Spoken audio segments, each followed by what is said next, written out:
So you see now we've got our case out, we've dangled all the little cables out of the way. We also cut the ties that held the power supply cables together. There are still a few on here, but they're just holding cables that are on the same chain together.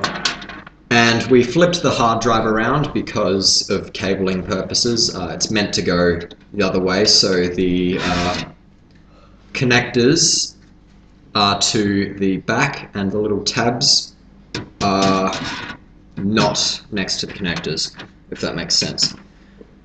So now, our motherboard came with what's called an I/O shield. That's this little metal thing here. That is what covers and protects the back ports, like so. So what you want to do is see how it's going to fit in your case, how these ports are going to show at the back, and place the I/O shield on top to see how it will look. So I know this one's going to go like that. The audio holes usually go at the bottom, whereas the keyboard and mouse PS2 port usually goes at the top. And you'll see in the back of your case there's this little cutout here. It's where your ports usually go if you've ever used a desktop computer. Now, what to do to put this in? All you've got to do is come from the inside of your case, line it up, and press all the corners in. You should hear 4 clicks, but I think that's all the way in. The way you can tell is that you might be able to see them on the video, there's little dots across here, and they show through. That's what keeps it in place. Just to check, you might want to push it a bit more. To take it out, all you got to do is push from the outside of your case, so you just push on it there, and that's your I/O shield installed. Your motherboard, you'll see, has 6 screw holes. So there's 1, 2, 3, 4, 5, 6. And your motherboard may have more or less depending on the size of your board. But they are what mount into either these little raised nubbins things, or these brass, or they're usually brass, standoffs. That might be kind of hard to see, but that's what they are. They look like nothing else inside your screw bag that came with your motherboard. You'll see I have 1 more in there because I know that I'm only going to need 2 out of the 3. And what you want to do is what we call a dry fit. So your motherboard, you want to line it up and place it in the I/O shield to see roughly which holes you're going to use. And you'll see that in this case, if we just pull it back out, we're going to use 1, 2, 3, 4 nubbins, this little screw hole that's down here, and this bottom screw hole that's here. Now the 2 screw holes I just pointed out, they are what you put your standoffs in.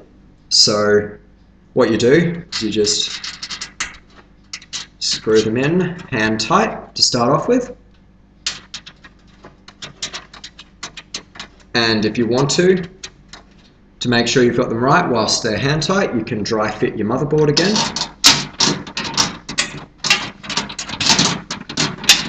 And I've got them right. So then you want to grab either a 5mm socket or a pair of pliers. I usually use a 5mm socket, but I couldn't find it this time. And just tighten them down a little bit more. The 5mm socket isn't going to damage your standoffs, whereas the pliers may if they're cheaper standoffs. And once they're tightened, you can seat. Actually, before we do that, I've already picked out the screws we're going to use because since we're using a mixture of standoffs and the nubbins, We have to use two different screws for this case, which I think is stupid. But for the nubbins in this case, we use the standard hard drive screws that we used for this hard drive. And for the standoffs, we use the standard optical drive screws that we used. So I don't know why this case uses the two. I wish they just used the standard optical drive screws or standard case screws or anything like that, like every other case ever uses, like they all use the same screw. And yeah, so what you want to do is place your motherboard in, lining up the rear ports with in the I/O shield, making sure nothing is blocked by the grounding straps.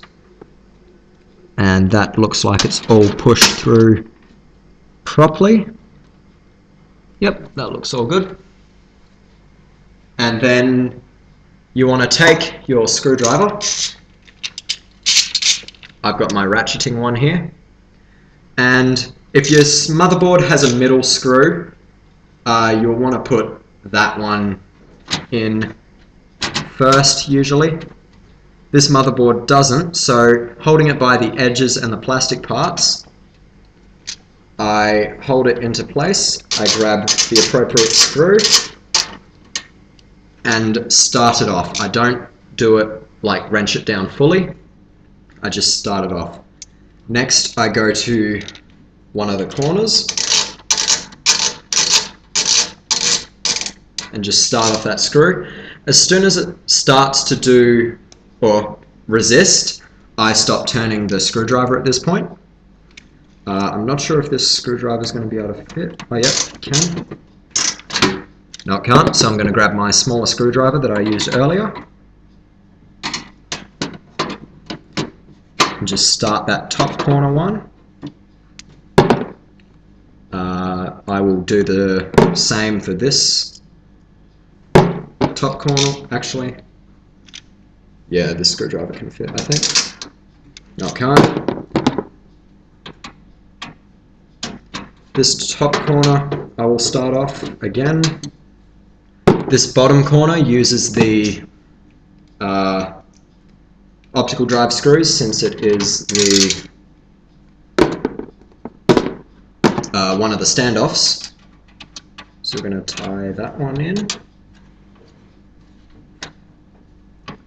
And lastly, we'll put in the other screw. You want to make sure that you don't have any standoffs where there isn't a hole in your motherboard, because that will ground out against the back of your board and can toast your motherboard, which is never good.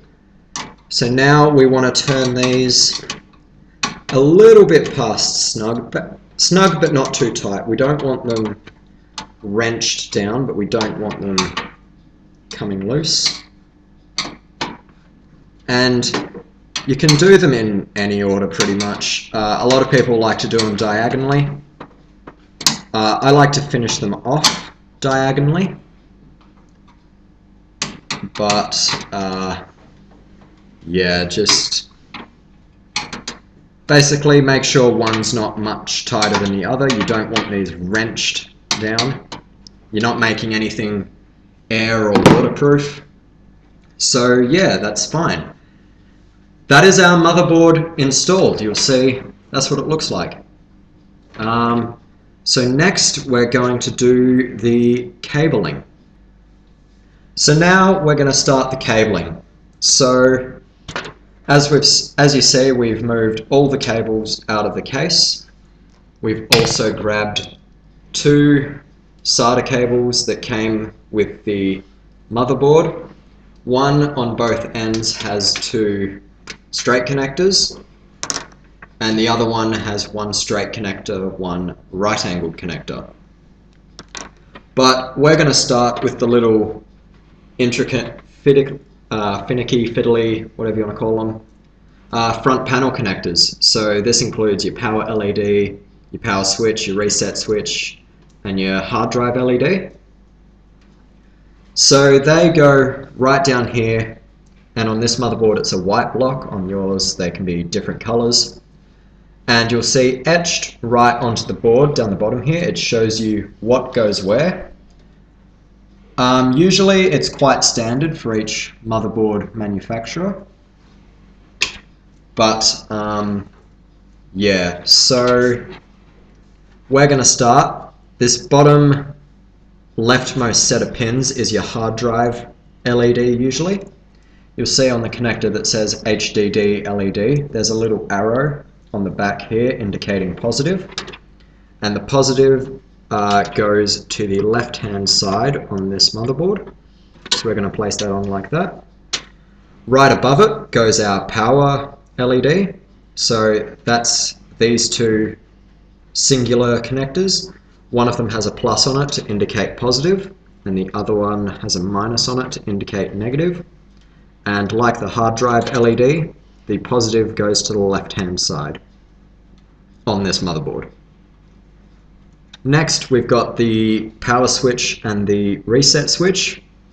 These don't matter which way they go because they're switches. So the reset switch goes right next to the hard drive LED, and the power switch goes right on top of that. And that's the little fiddly connectors done. Next, we've got our, this is the USB from our card reader. We're going to place this on front USB 2, which is this little white one down here. You'll see there is a hole knocked out on the connector and a pin missing on the motherboard. So we're going to match the missing pin with the blocked out hole, and that's going to go on just like that. We will do the other USB connector now, which is going to go directly next to it on front USB 1. Since this is the main case USB, the main case USB 2 I should say, we're going to place that on front USB 1. It's the same process, match the knocked out pin with the missing pin with the knocked out hole, sorry, and you've got the, and just line up and slot it in. Next we've got HD audio. The connector looks pretty much the same except it's a different pin that's knocked out. You can also tell by this loop of one of the wires. That on this motherboard goes on this white connector here. So it's the same process, match up the pins with the holes, or the knocked out pin with the missing pin, or the knocked out hole with the missing pin, and just slot it on. I'm going to cable route that a little bit, just so it looks a little nicer.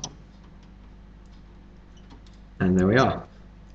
Next, we've got our front USB 3. Usually there is two wires coming off this, but since there is only one, there's only one wire.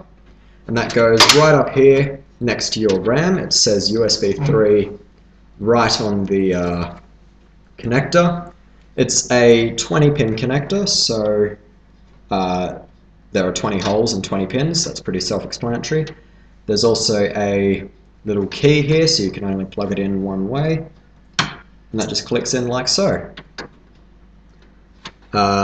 Next we'll do the SATA connectors. So I'm going to place the straight connector on the optical drive, since we want the right angle connector for the hard drive so it doesn't conflict with the side panel. And your SATA connectors go right down here next to your USB 3. You'll see that we have etched onto the board, this is SATA 0, this is SATA 1, 2, 3, 4 and 5. You want your hard drive, your main hard drive, to be SATA 0, since actually it doesn't really matter, but that's just something we've taken from the IDE days. And you'll see this connector, it's got a L shape, so you can only plug it in one way. There's also a clip so it stays in, and that goes right here on the back of the optical drive. Next, we've got our hard drive we need to plug in. So we'll plug that into SATA 0, and we'll cable route this down here. I'll just move these cables from the power supply out of the way. You'll see this right angle connector will just put, can it go through there? Yeah, it can go through here and straight onto the back of the hard drive. Next, lay this back down.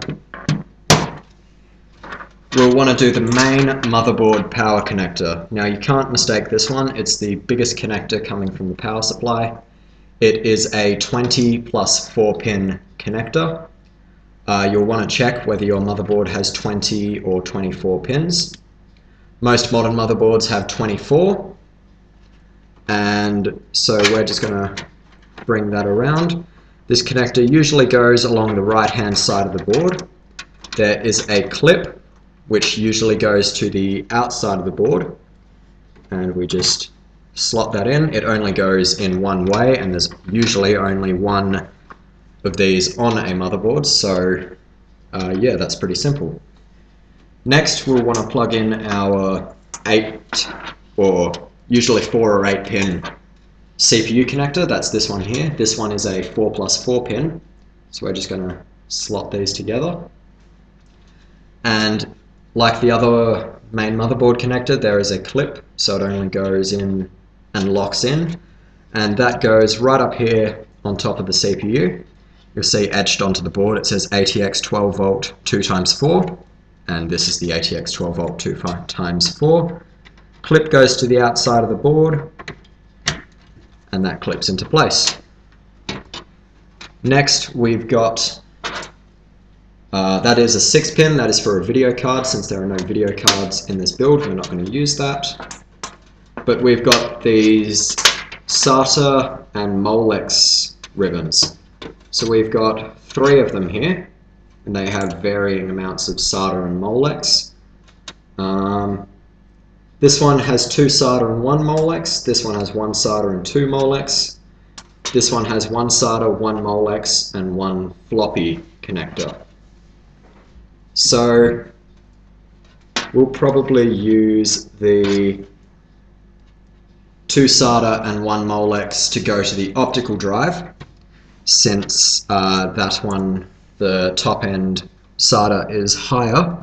It is L-shaped like the SATA data connection, which I'm going to unplug now to make it easier to plug this in. It doesn't clip in, it just sits in place, but make sure it's pushed on fully.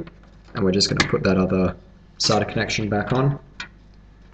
And we'll probably use the one with the floppy connector for the hard drive, so we're going to take that and route it back through here. And this will go into place like so.